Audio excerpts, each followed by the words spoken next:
Hey everyone,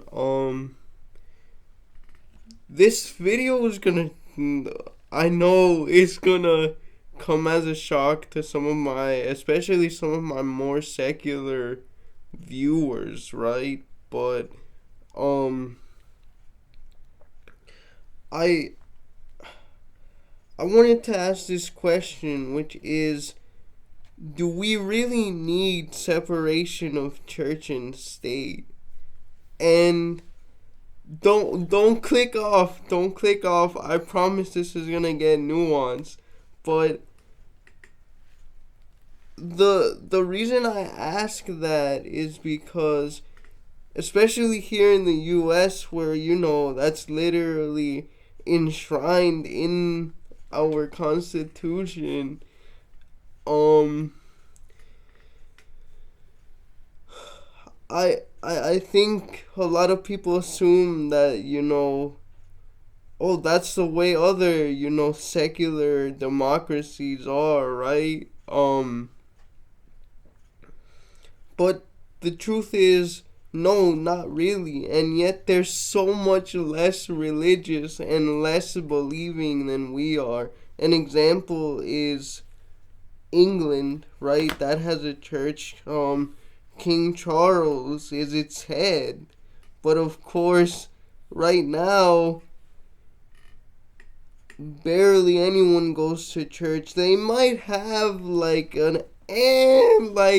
super duper ambiguous conception of the big man in the sky, like some higher power, whatever type BS, right? But they still have a state church, yet you know, their population is still secular. And it's the same thing. I know this is where a lot of progressives really drop the ball. Another area, which is when we talk about the Nordic states, the Nordic and Scandinavian countries, right? A lot of them have state churches tied in with their monarchies. And yet, there's some of the not only the least religious but also the most atheistic countries in the world, right? Um even if they have literal state churches, even if separation of church and state does not exist literally legally, right?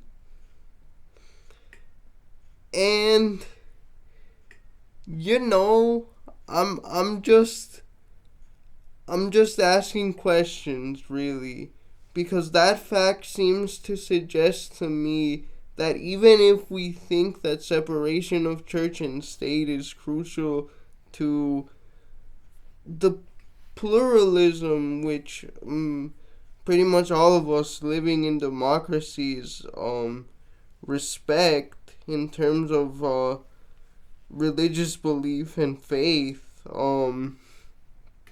whether or not that really is necessary, or whether we can have, let's say, an official state church or state religion, as long as we also offer protections to the other ones too, like these, Nordic countries with state churches. And honestly, that just gave me the idea right now to make a video about what progressives get wrong about the Nordic countries and how they idealize them way too much. But anyway, I hope you guys enjoyed that.